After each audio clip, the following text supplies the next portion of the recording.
بسم اللہ الرحمن الرحیم۔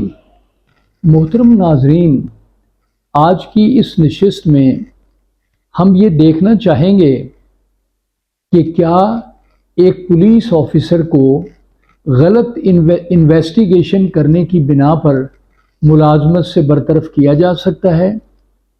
کیا ایک پولیس آفیسر تفتیش کے دوران اپنے فرائض منصبی سے روگردانی کرتے ہوئے ملزم کو فائدہ دے سکتا ہے؟ کیا پولیس آفیسر کو تفتیش میں غلط تفتیش کرنے پر نوکری سے ہاتھ دھو سکتا ہے؟ کیا عزت مآب سپریم کورٹ آف پاکستان نے محکمانہ انکوائری کنڈکٹ کرنے میں کچھ اصول وضع کیے ہیں؟ یہ وہ کچھ سوال ہیں جن کا جواب ہم خود ہی اپنی اس ویڈیو میں دینا چاہتے ہیں۔ محکمانہ انکوائری کا مقصد الزامات کی تفتیش بابت مس کنڈکٹ کی جاتی ہے۔ نہایت ڈسپلن، سلیقے اور ڈیکورم اور قابلیت سے انویسٹیگیشن کرنے کی ضرورت ہوتی ہے تاکہ جنرل پبلک کا اعتماد بڑھے اور ادارے کی عزت میں اضافہ ہو۔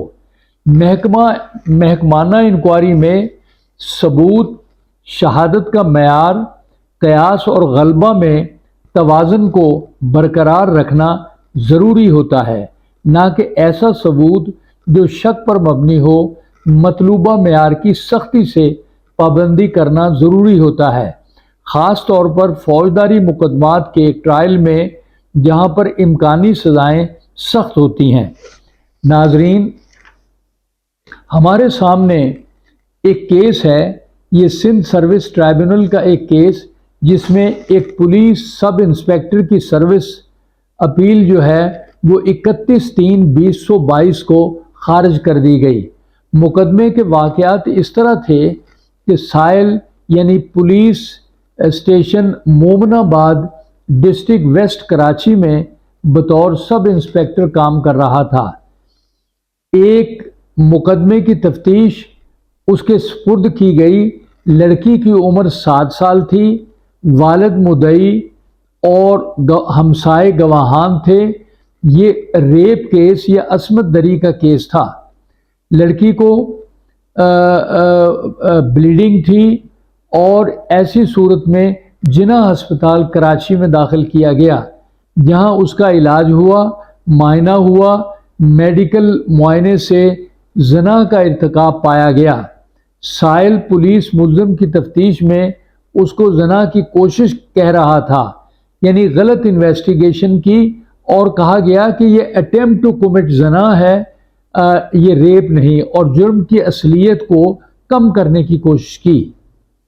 D I G police west zone Karachi نے شوکاز نوٹس جاری کیا اور کہا کہ آپ نے غلط تفتیش کی ہے اور آپ نے 376 کے ساتھ 511 کا جو ایجاد کیا ہے وہ غلط کیا ہے۔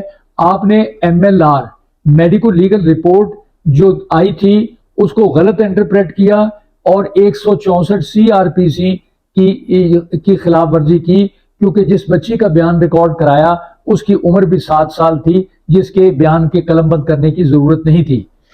صاف اور شفاف شہادت موجود تھی، یعنی میڈیکل لیگل رپورٹ بھی تھی، بلیڈنگ کے سائن بھی تھے، سیمن بھی شلوار کے ساتھ لگی ہوئی تھی، اور اسی طرح جو گواہان تھے اوکولر ایویڈنس تھی، فادر مدعی تھا اور گواہان جو تھے وہ ہمسائے تھے۔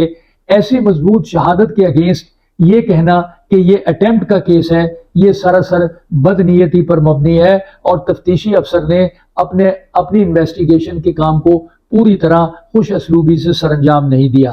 لہٰذا بوچڈ اپ تفتیش جو ہے اس پر بھروسہ نہیں کیا جا سکتا۔